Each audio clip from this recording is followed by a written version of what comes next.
میں پڑھ رہا تھا، سوریا کے ایک بہت بڑے عالم ہیں علی طنطاوی، پڑھے لکھے لوگ اچھی طریقے سے جانتے ہیں، انہوں نے ایک واقعہ لکھا ہے دمشق کی جامع مسجد کا۔ دمشق کی، میں یہ بات کہہ رہا ہوں کہ وہ چور جو چوری کر کے مال لے رہا ہے، وہ مال جو سود سے ہم لے رہے ہیں، وہ مال جو ڈاکہ ڈال کر کے ایک انسان لے رہا ہے، وہ مال جو ہڑپ کر کے ایک انسان لے رہا ہے، وہ زمین جو قبضہ کر کے انسان لے رہا ہے، وہ زمین اگر اس کو اس سے مستفید ہونا قسمت میں لکھا ہوا ہے تو وہ اسے مل کر کے رہے گی، لیکن انسان جلد بازی کرتا ہے اور ناجائز طریقے سے حاصل کرنا چاہتا ہے۔ ایک سعید نام کا ایک لڑکا اس جامع مسجد کے اندر پڑھا کرتا تھا، اور جو لوگ آج 50-60 سال کے ہیں وہ جانتے ہیں کہ آج سے پہلے دینی مدرسے میں پڑھنے والے بچوں کی کتنی بری حالت رہا کرتی تھی۔ اسی لیے لوگ جلدی اپنے بچے کو دینی مدرسے میں داخل نہیں کرتے تھے، اور یہ ساتھیوں خود میرے اوپر یہ بات پیش آئی کہ میرے والد نے یہ عہد کر لیا تھا کہ ہم اپنے بچوں کو دینی تعلیم ہی پڑھائیں گے، اس کے بعد جو کوئی جو پڑھنا چاہے اس کے بعد پڑھ لے گا، لیکن سب سے پہلے ضروری ہے کہ دین سیکھے۔ تو ایک مدرسہ فیض عام میں لے جا کر کے ڈال دیا۔ تو ہمارے گاؤں کے ایک صاحب گئے اور ملاقات کر کے آئے، تو واپس آ کر کہتے ہیں کہ حاجی صاحب نے تو اپنے بچوں کو یتیم خانہ میں ڈال دیا ہے، وہاں پڑھ رہے ہیں اور اہل حدیث ہیں، ان کا تو کوئی مدرسہ ہی نہیں ہے کہ نہیں ہے؟ یہ لوگ وہاں سے پڑھ کر کے نکلیں گے تو انہیں بھیک مانگنے سے بھی کہیں کچھ نہیں ملے گا۔ اور آج اللہ کا شکر ہے کہ گاؤں میں سب سے اچھا کھاتے، سب سے اچھا پہنتے۔ یہ والد کے حسن نیت کا یہ نتیجہ ہے۔ تو کہنے کا مطلب اس وقت جو ہے آج سے 50-60 سال پہلے مولویوں کی زندگی بڑی قسم پرسی کی رہا کرتی تھی۔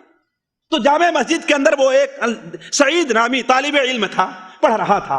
ایک دن اسے کچھ کھانے کو نہیں ملا، دوسرے دن کھانے کو نہیں ملا، تیسرے دن کھانے کو نہیں ملا، تو سوچا کہ اب تو حالت بڑی خراب ہوتی جا رہی ہے، ہمیں ایک وقت کا کھانا نہیں ملتا تو ہم سے نہیں رہا جاتا ہے، چہ جائے کہ 3 دن ہو گئے اللہ کے بندے کچھ نہیں مل رہا ہے۔ واللہ ذرا غور کریں گے اور یہ اس بات کی دلیل ہے کہ جو میں یہ کہہ رہا ہوں کہ اگر چور اس مال کو چوری کر کے نہ لیتا، اگر اس کی قسمت میں ہے تو وہ اسے مل کر کے رہتا، جائز طریقے سے، اگر ناجائز طریقے سے لے رہا ہے وہ۔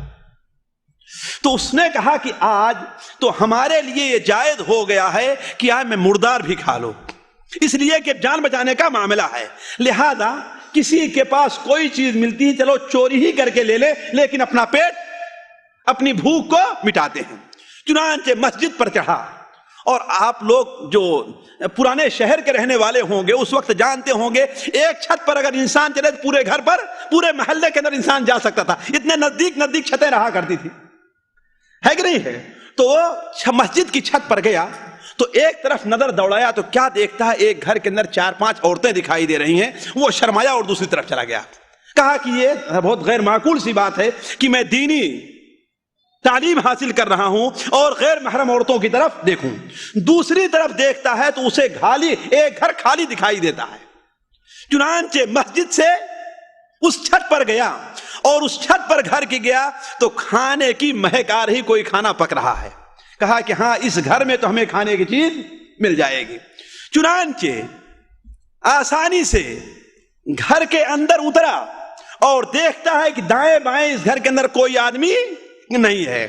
مطبخ کی طرف جدھر سے خوشبو آ رہی تو ادھر گیا تو کیا دیکھتا ہے کہ ہاں یہاں گرم گرم کھانا پک رہا ہے، اور اگر یہاں کچھ لوگ سوری یا شام کے لوگوں قریب رہے ہیں تو یہ لوگ جو بیگن بادن جان ہے نا، اس کے اندر کچھ مسالہ اور کچھ چاول اور یہ وہ بھر کر کے پکایا کرتے ہیں، یعنی بڑی عزت کیا کسی مہمان کی، یا عید وغیرہ کے موقع پر تو وہ کھانا لوگ عام طور پر پکایا کرتے ہیں۔ تو کیا دیکھا کہ ایک برتن میں وہ بیگن جو ہے ابل رہا ہے اور پک رہا ہے۔ چنانچہ دائیں بائیں دیکھا، کوئی نہیں تھا، ڈھکن کو اٹھایا اور ایک بیگن کو اپنے منہ کے اندر ڈالا، اور بیگن اتنا گرم تھا کہ اس سے برداشت نہیں ہوا۔ اس وقت اس کی روح جاگی اور کہا اے اللہ تبارک و تعالی، اس دنیا کی گرمی کو اگر میں آج نہیں برداشت کر سکتا ہوں تو قیامت دن کیسے اس گرمی کو برداشت کروں گا۔ چنانچہ آدھا جو کاٹا تھا اس بیگن کو وہیں پر رکھ کر کے دوبارہ واپس آ گیا اور مسجد کے اندر بیٹھ گیا۔ اتنی دیر میں استاد آئے، اس کے جو شیخ تھے وہ پڑھانے کے لیے۔ ابھی شیخ نے اپنا درس شروع نہیں کیا ہے کہ کیا دیکھتے ہیں کہ مسجد کے دروازے سے ایک برقع پوش عورت داخل ہوتی ہے، اور اس کے ساتھ ایک بوڑھا ہے جو ڈنڈا لے کر کے چل رہا اور مشکل سے چل پا رہا ہے۔ اس عورت نے شیخ کو اشارہ کیا کہ شیخ یہاں آ جائیں. شیخ اس کے پاس گئے, پوچھا کیا بات ہے؟ تو اس نے شیخ سے اپنی بات بتائی. شیخ آ کر کے اپنی جگہ پھر بیٹھ گئے. بچوں کی طرف ایک نظر دوڑائی, ان کو دیکھا, ان کو دیکھا, ان کو دیکھا, اور اس سے کہا کہ بچے لڑکے تم یہاں آؤ, تم نے شادی کی ہے؟ تمہاری بیوی ہے؟ نہیں میری کوئی بیوی نہیں. شادی کرو گے؟ کہا کہ یہاں مجھے بھوک اپنا پیٹ بھرنے کے لیے کوئی چیز میرے پاس نہیں ہے, تو میں شادی کہاں سے کروں گا؟ میرے پاس مہر کے لیے پیسہ کیا ہوگا؟ کہا کہ تم تیار ہو کہ نہیں تیار ہو؟ کہا کہ جیسا آپ کہیں. کہا کہ ٹھیک ہے تم شادی کرو, تمہاری مہر دینے کے لیے میں تیار ہوں. پھر اس کے بعد کہا کہ یہ عورت ہے, یہ اس شہر میں اکیلی ہے, اس گھر میں اس کا کوئی محرم نہیں ہے, چند مہینے پہلے اس کے شوہر کا انتقال ہو رہا گیا ہے, اس کا گھر ہے, اس کا اپنا گھر ہے, اور اس کے پاس روزی کا سامان بھی موجود ہے, یہی ایک چچا ہے جو اس کا محرم ہے. یہ عورت کہہ رہی ہے کہ اکیلے میں گھر میں رہتی ہوں, لوگوں کی میرے اوپر نظریں اٹھیں گی کہ بیوہ عورت اور اکیلے گھر میں رہتی ہے. دیکھیے اس وقت کا یہ خیال تھا, اس وقت یہ خیال تھا. اس لیے اگر کوئی نیک لڑکا مل جائے تو آپ اس نیک لڑکے سے میری شادی کر دیجیے, اس نیک لڑکے سے میری شادی کر دیجیے. تو اس لڑکی سے پوچھا کیا تم اسے اپنا شوہر بنانا چاہتی ہو؟ وہ راضی ہو گئی. چنانچہ اس کے چچا کو بلایا اور دونوں کا نکاح کر دیا. اس کے بعد کہا جب نکاح ہو گیا ہے تو تم اس کے ساتھ گھر بھی جاؤ.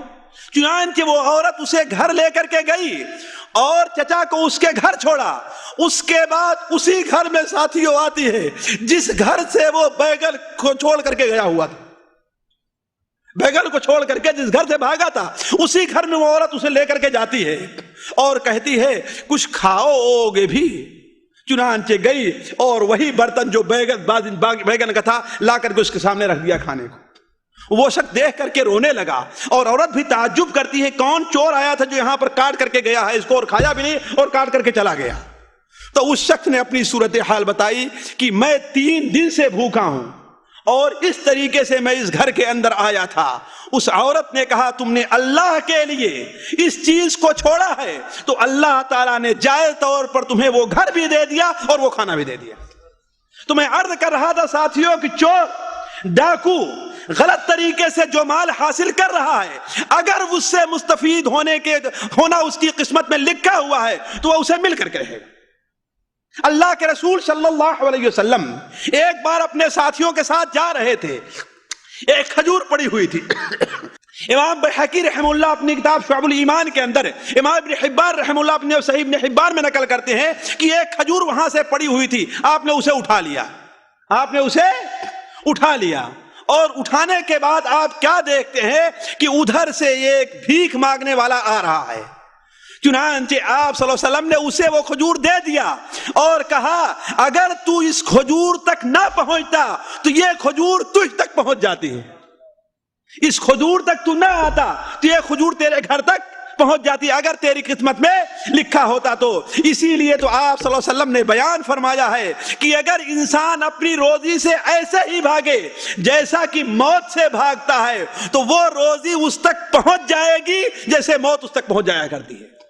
تو عرض کرنے کا مقصد یہ ہے کہ ساتھیوں جن بھائیوں کے اندر قناعت نہیں پائی جا رہی ہے وہ اس کے اوپر ایمان رکھیں اللہ کی مقرر کردہ تقدیر کے اوپر, اور اس پر رکھیں کہ جتنی روزی میری قسمت میں لکھی ہوئی ہے جب تک وہ روزی میں کھا نہیں لوں گا اس وقت تک اس دنیا سے میں نہیں جاؤں گا. سامعین کرام, ہمارے علمی اور عوامی دروس اور سوال و جواب کی مجلسوں سے آپ خود بھی مستفید ہوں اور اپنے دوست و احباب کے ساتھ بھی شیئر کریں. عین ممکن ہے کہ آپ کے شیئر سے کسی کی اصلاح اور آپ کے لیے صدقہ جاریہ بن جائے. واٹس ایپ پر اسلامک میسج حاصل کرنے کے لیے نمبر نوٹ فرمائیں. یعقوب عزیز 0096650895977.